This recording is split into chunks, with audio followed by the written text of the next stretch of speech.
सर्वप्रथम सर्वांना प्रजासत्ताक दिनाच्या हार्दिक शुभेच्छा. जगाला शांततेचा संदेश देणारे महाकारुणिक तथागत भगवान गौतम बुद्ध, स्वराज्याचे जनक, बहुजन प्रतिपालक छत्रपती शिवाजी महाराज, आरक्षणाचे जनक राजश्री शाहू महाराज, स्त्री शिक्षणाची प्रमुख जननी माता सावित्रीबाई फुले, महात्मा ज्योतिबा फुले, राष्ट्रसंत तुकडोजी महाराज, राजमाता अहिल्याबाई होळकर, माता जिजाऊ, माता भीमाई, माता रमाई, लोकशाहीर अण्णाभाऊ साठे, भारताचे थोर शास्त्रज्ञ missile man doctor APJ Abdul Kalam, भारतीय राज्यघटनेचे प्रमुख शिल्पकार बोधिसत्व परमपूजनीय क्रांतीसूर्य विश्वरत्न भारतरत्न डॉक्टर बाबासाहेब दत्ता भीमराव रामजी आंबेडकर या सर्व महापुरुषांच्या पायाची धूळ नतमस्तकी लावून कोटी कोटी अभिवादन करते आणि शहीद झालेल्या जवानांना माझे विनम्र अभिवादन. आजही आपल्या देशातील जय जवान आपल्या डोळ्यात तेल घालून लढतात. यांचे आयुष्य सुख समृद्धीचे जाव अशी बुद्धचरणी प्रार्थना करते. उपस्थित मान्यवर, गावकरी, प्रतिष्ठित मंडळी, समस्त महिला वर्ग, आदरणीय गुरुजन वर्ग व माझे बालमित्र, आपण या ठिकाणी एकत्र जमला त्यासाठी सर्वांचे मनपूर्वक अभिवादन. 26 जानेवारीचे खरे महत्त्व कोणत्या शाळेमध्ये, कार्यालयामध्ये, विद्यालयामध्ये, महाविद्यालयामध्ये चांगले किंवा शिकवले जात नाही. फक्त सांस्कृतिक कार्यक्रम ठेवून मनोरंजन केले जाते. ही एक खेदनाजनक बाब आहे. हे सर्व शिक्षण कर्मचाऱ्यांना मान्य करावे लागेल. आज मी तुम्हाला 26 जानेवारीचे खरे महत्त्व सांगणार आहे. ते तुम्ही शांतपणे ऐकून घ्यावी अशी नम्रतेची विनंती करते. 15 ऑगस्ट 1947 रोजी आपली मायभूमी ब्रिटिशांच्या राजवटीतून मुक्त झाली. आपल्या भारताला स्वातंत्र्य मिळाले, पण ते स्वातंत्र्य टिकून राहण्यासाठी संविधान सभेची घोषणा केली होती आणि 28 ऑगस्ट 1947 रोजी डॉक्टर बाबासाहेब आंबेडकर यांच्या अध्यक्षतेखाली घटना समिती स्थापन झाली. त्या समितीमध्ये एकूण 7 सदस्य होते. त्यापैकी एकाने लगेच राजीनामा दिला, त्याचीही जागा भरण्यात आली नाही. एक सभासद मृत्यू पावला, त्याचीही जागा भरण्यात आली नाही. एक सभासद अमेरिकेला गेला, त्याचीही जागा भरण्यात आली नाही. एक सभासद सैनिक संपदेच्या कामात गुंतल्याने तोही असून नसल्यासारखेच होते. 2 सभासद दिल्लीहून दूर असल्याने त्यांची प्रकृती बरी नसल्याने तेही घटनेच्या कामात उपस्थित राहत नसत. अशा रीतीने शेवटी असे झाले की संपूर्ण भार एका डॉक्टर बाबासाहेब आंबेडकरांवर पडला आणि हे कार्य त्यांनी परिश्रमाने, राष्ट्रप्रेरणेने, शारीरिक अवस्थेची जराही चिंता न करता पावाचा तुकडा पाण्यात बुडून खाऊन, अर्धवट उपाशी राहून 2 वर्ष 11 महिने 18 दिवसात संविधानाची निर्मिती केली. त्यामुळे त्यांची परिस्थिती बिघडली आणि 6 डिसेंबर 1956 रोजी त्यांचे महापरिनिर्वाण झाले. हा इतिहास सर्वांनाच माहीत असणे गरजेचे आहे. बहुजनांचा तो तलवार होऊन गेला, अन्यायाविरुद्ध प्रहार होऊन गेला. बहुजनांचा तो तलवार होऊन गेला, अन्यायाविरुद्ध प्रहार होऊन गेला.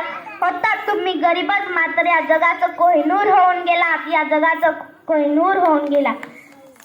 जग खूप दरवत गेले त्यांना, पण तोच या जगाला घडवून गेला. अरे या मूर्खांना अजून कळत कसं नाही? वर्गाबाहेर बसून देशाचं, या भारतातच संविधान लिहून गेला. या भारतातच संविधान लिहून गेला. स्वातंत्र्यापूर्वी भारतात राजा राणीच्या पोटातून जन्म घेत असत, परंतु डॉक्टर बाबासाहेब आंबेडकर यांनी प्रत्येक व्यक्तीला मत देण्याचा अधिकार देऊन त्या मताच्याच आधारे प्रजेची सत्ता निर्माण केली होती. म्हणजे प्रजासत्तापासून राजा महाराजा पेटीतून निघतो. एवढ्या मोठ्या जेटकाची 26 जानेवारी या दिवशी जयघोष करीत नाहीत. ही एक खेदनाजनक बाब आहे. हे सांगण्यास काही हरकत नाही. मोजू तरी किती उंची तुझ्या कर्तृत्वाची, जगाला शिकविलीस व्याख्या माणसातल्या माणुसकीची. तू देवही नव्हतास, देवदूतही नव्हतास. मानवतेची पूजा करणारा तू एक खरा महामानव होतात. स्वतंत्र भारताचे पहिले कायदेमंत्री डॉक्टर बाबासाहेब आंबेडकर यांनी 1947 पासून सतत 4 वर्ष 1 महिना 26 दिवस आवरीत कष्ट करून हिंदू कोड बिल तयार केले होते. त्या कोड बिल मध्ये वेगवेगळ्या घटकांशी निगडीत कायद्यांचे कालमाश रूपांतर करून पाहणारे 7 घटक होते. म्हणजे स्त्रियांना संपत्तीमध्ये समान वाटा, एक विवाह पद्धतीला कायदेशीर मान्यता आणि कायदेशीर बाबींमध्ये समान संधीची तरतूद केली होती.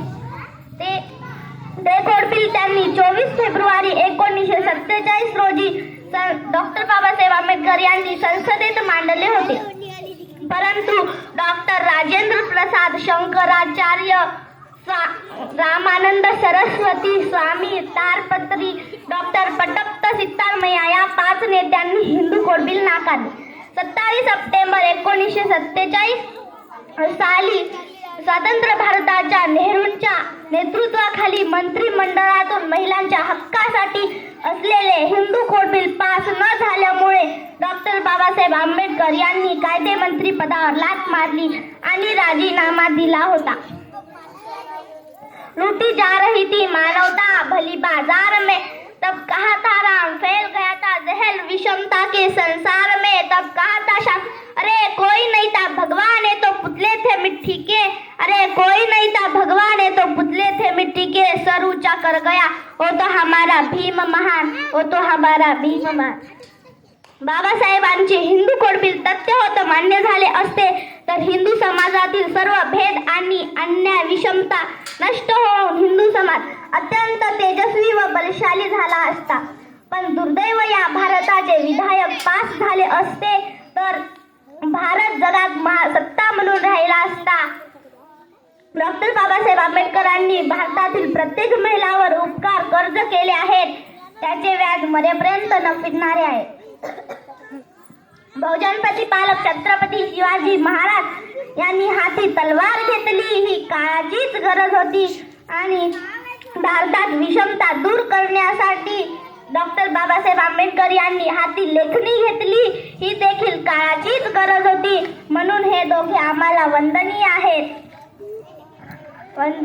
तलवार की वार से कट कट के जीते गए दुश्मन, तलवार की वार से कट कट के जीते गए दुश्मन, तो कलम की वार से घुट घुट के जीते गए दुश्मन. मेरे शिवा ने तलवार उठाकर सारे जालिमों को ही मार दिया, तो मेरे भिवा ने कलम चलाकर सारे जुल्मों को ही मिटा दिया, सारे जुल्मों को ही मिटा दिया.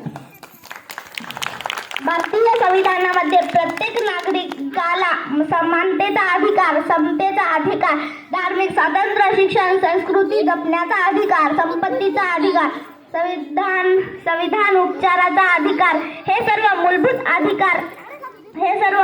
अधिकार समाविष्ट करण्यात आले आहेत. हे अधिकार कोणत्याच एका धर्माकरिता नाही.